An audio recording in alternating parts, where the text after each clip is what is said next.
LA 통합교육부가 어린이용 백신 접종에 대한 가이드라인을 내놓았습니다. 5살부터 11살까지 어린이는 백신 접종 의무가 적용되지 않을 방침입니다. LA 통합교육부는 12살 이상 청소년들이 백신 접종 마감 시한을 넘기면 대면 수업에서 제외시킨다는 계획입니다. LA시가 수년간 쓰레기를 쌓아둔 집을 대대적으로 청소했습니다. 인근 지역 주민들은 속이 다 시원하다고 표했습니다. 그리피스 공원 인근에서 50피트의 나무가 쓰러져 30여 대의 차량을 덮쳤습니다. 플로리다에서는 용의자가 경찰의 추격을 피하려 55피트 다리에서 뛰어내렸습니다. 올 3분기 임금 상승률이 전년 대비 4.7% 오른 것으로 집계됐습니다. 여러분 안녕하십니까? KBS 아메리칸 뉴스입니다. LA 통합교육부가 어린이용 백신 접종에 대한 가이드라인을 내놓았습니다. 교육부는 백신 접종이 의무화된 12세 이상 청소년 학생들과 달리 5살부터 11살까지 어린이들에게 백신 접종 의무를 적용하지 않을 방침이라고 합니다. LA 통합교육부는 어린이용 백신 접종은 학생과 학부모의 자율적 판단에 맡길 것이라고 밝혔습니다. 의무가 아닌 권고 수준으로 남겨두겠다는 겁니다. 5살부터 11살까지 어린이들은 백신 접종 의무가 따르지 않기 때문에 백신을 맞지 않아도 됩니다. 이번 결정은 12세 이상 청소년 학생들에게 적용되고 있는 백신 의무화 정책과 상반됩니다. 12세 이상 청소년들에게 적용되는 의무 조항에 학부모들이 반대하고 있는 점도 이번 결정에 영향을 준 것으로 보입니다. LA 카운티 보건국은 어린이 백신 접종에 반드시 성인의 서명이 들어간 동의서가 필요하다고 밝혔습니다. 때문에 부모가 동의하지 않으면 어린이들의 백신 접종은 이루어지지 않습니다. 어린이용 백신은 성인 투약분의 3분의 1 용량인 10마이크로그램이 주사됩니다. 21일 간격으로 2번 접종해야 모든 절차가 마무리됩니다. LA 카운티 보건국은 백신 접종을 희망하는 학부모와 학생들을 위해 900여 곳의 접종 장소를 마련했다고 밝혔습니다. LA 카운티에서 백신 접종이 가능한 5살부터 11살까지 어린이들은 모두 90만 명으로 추산됩니다. LA 통합교육부는 어린이들의 백신 접종은 권고 수준에 머물게 했지만 12세 이상 청소년들의 백신 접종 방침에 대해서는 강경한 입장입니다. 접종 마감 시한을 넘기면 아예 대면 수업에서 학생들을 제외시키겠다는 계획도 내놨습니다. LA 통합교육부는 12세 이상 학생들에게 오는 21일까지 1차 접종을 완료할 것을 주문했습니다. 2차 접종은 다음 달 19일까지 마쳐야 합니다. 이날까지 백신 접종 증명서를 제출하지 못한 경우 앞으로 캠퍼스에 등교하는 것이 허락되지 않습니다. 다음 학기가 시작되는 내년 1월 10일부터는 더 강경한 정책이 도입됩니다. 백신을 맞지 않은 학생들을 온라인 수업으로 전환시키기 때문입니다. 백신 접종을 기피한 학생은 캠퍼스에서 대면 수업을 하고 싶어도 백신 접종을 마칠 때까지 집에 머물러야 합니다. LA 통합교육부 온라인 수업은 각 학교에 속한 교사가 아닌 교육부 소속 온라인 전담교사와 수업이 진행됩니다. 학생들의 수업 집중도가 대면 수업에 비해 떨어지기 때문에 학업 능력이 더 떨어질 수 있다는 우려도 있습니다. 한편 LA 통합교육부는 학생들의 백신 접종을 독려하기 위해 특별한 행사도 개최합니다. 백신 접종 행사에 참여한 학생들은 게임을 통해 경품을 증정받게 됩니다. 한국 정부가 해외 입국자의 자가격리 기간을 14일에서 10일로 단축합니다. 자가격리 면제 대상에 오르지 않은 방문자들의 격리 기간이 지금보다 단축되는 겁니다. 이달부터 해외 입국자의 자가격리가 단축됩니다. 중앙방역대책본부에 따르면 한국에 입국한 자가격리 대상자는 격리 9일차에 PCR 검사를 진행한 뒤 음성 확인서를 받아야 합니다. 음성임이 확인되면 열흘이 경과한 다음 날 정오, 즉 11일차 점심시간에 자가격리가 해지됩니다. PCR 검사 후 음성 확인서를 제출하지 못하면 기존처럼 14일간의 자가격리가 필요합니다. 이번 정책은 그동안 자가격리 면제 대상에 오르지 못했던 직계가족이 없는 방문자들에게 도움이 될 것으로 보입니다. 정부에서 형제 자매 방문자들에게도 자가격리 면제를 허용해야 한다는 움직임이 있지만 실제 적용까지는 더 시간이 걸릴 것이라는 전망입니다. LA 한인타운 인근 주택가에서 집주인이 수년간 쓰레기를 쌓아두고 살아 이웃 주민들의 고통이 이어졌습니다. LA시는 오늘 이 집을 청소했는데 인근 주민들은 속이 다 시원하다며 감사를 표했다고 합니다. 김경일 기자가 쓰레기 치우는 현장을 취재했습니다. 쓰레기가 집 앞에 산더미처럼 쌓여 있습니다. 묵은 쓰레기들은 생활 쓰레기는 물론 자동차, 가전제품, 일반 고물들까지 다양합니다. 성인 키보다 큰 쓰레기 더미는 집 앞마당부터 뒷마당까지 가득합니다. LA시 건물안전국은 해당 주택의 쓰레기가 10년 넘게 쌓여온 것으로 보고 있습니다.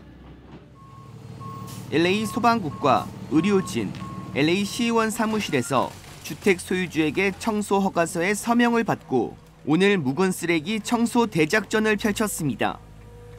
지게차로 쓰레기를 옮기는데 1시간여 만에 트럭 2대 분량이 나왔지만 쓰레기는 줄어들 기미를 보이지 않습니다. 쓰레기들로 분통을 터뜨려온 지역 주민들은 청소하는 모습을 지켜보며 속이 다 시원하다고 말합니다. 좋죠. 깨끗하고. 아이고, 나 한국도 이런 거 없어요. 얼마나 지저분해요. 세상 미국이란 데가. 그런데 마치 치워주니까 하느님 감사합니다.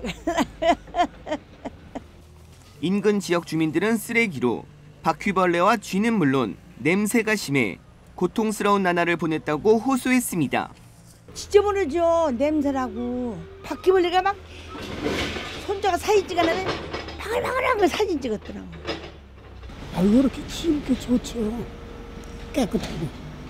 제 동네 사람들 돌아다니면서도 좋지.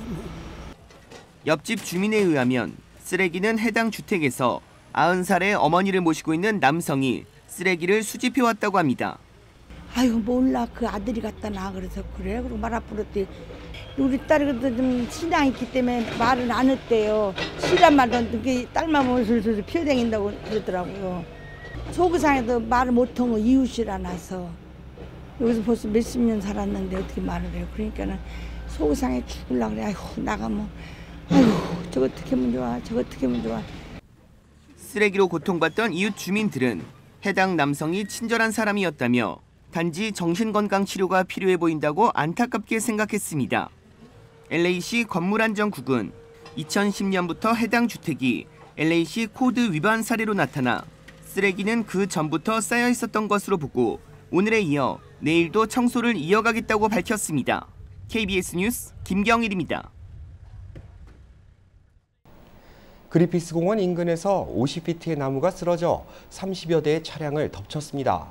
플로리다에서는 경찰에 쫓기던 용의자가 55피트 높이의 다리에서 뛰어내렸다고 합니다. 이 밖에 국내 각종 사건 사고 소식 박시몬 기자가 정리했습니다. LA 그리피스 공원 인근 그립극장 앞입니다. 주차장에 큰 나무 하나가 넘어져 있습니다.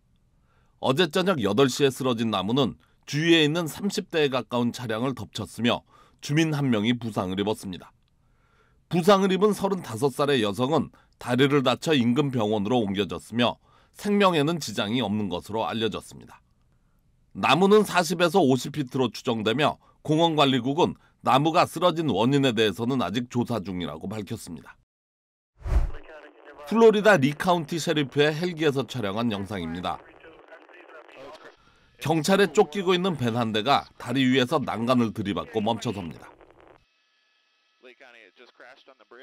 밴에서는 차량 추격 용의자가 내리더니 난간으로 올라갑니다. 그리고는 곧바로 뛰어내립니다. 강과 다리의 사이는 55피트로 용의자가 몰던 밴은 도난 신고를 받은 차량으로 나타났습니다.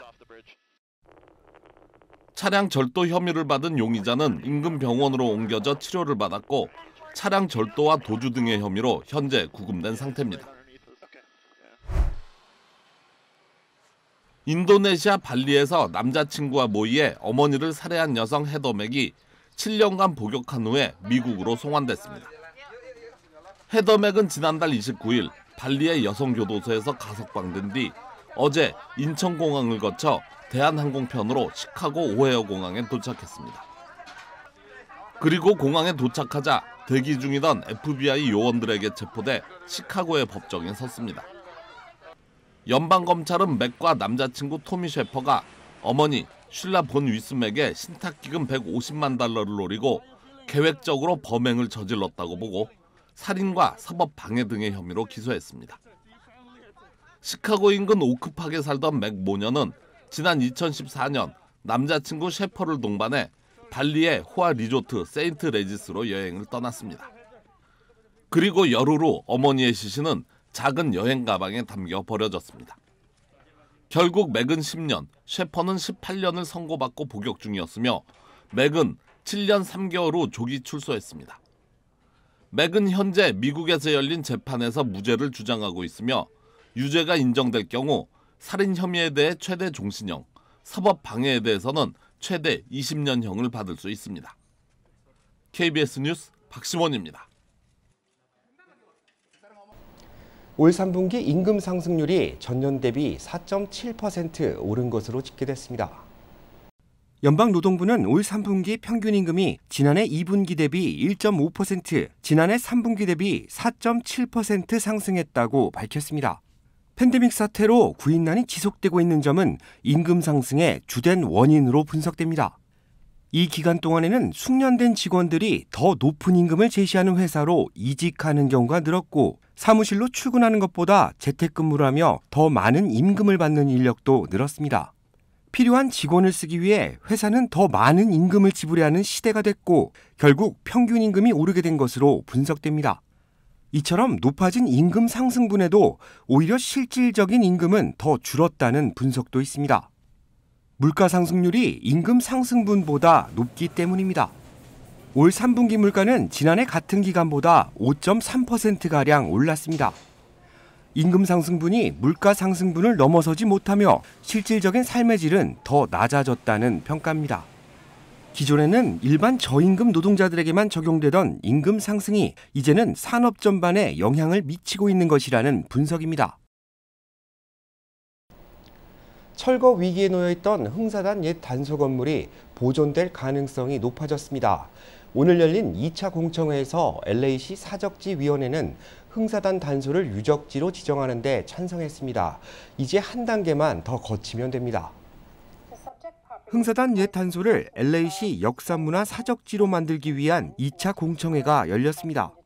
흥사단 단소를 LA시 사적지로 지정하는 찬반 투표에서 3대1로 통과된 겁니다. 이번 공청회에는 수십여 명의 한인과 지역 주민들이 참여했습니다. 정말 기뻐요. 너무 힘든 일이라서 걱정을 많이 했거든요. 근데 사실 오늘과 같은 결과가 나왔기 때문에 너무 기쁩니다. 예, 여러 동포 여러분들이 많은 그 지역에서 후원을 해주셨기 때문에 이런 결과가 오지 않았나 생각합니다. 공청회에서는 40여 년간 미주 독립운동의 중심 역할을 한 장소였음을 강조했고 LA시는 다인종 문화를 존중해야 한다고 주장했습니다. 흥사단 단소는 앞으로 LA 시의회의 의결을 거쳐야 합니다. 단소보존위원회는 앞으로 정치인과 지역 주민들을 만나 단소가 LA시 사적지로 남을 수 있도록 다양한 활동을 펼칠 것이라고 밝혔습니다. 제30대 뉴저지 한인회장 선거를 위한 본격적인 일정이 시작됐습니다. 제휴사 뉴욕 KBTV 김은지 기자가 취재했습니다. 뉴저지 한인회 추석 대잔치 후원 감사의 밤 행사는 어제 저녁 6시 30분 KCC 한인 동포회관에서 열렸습니다.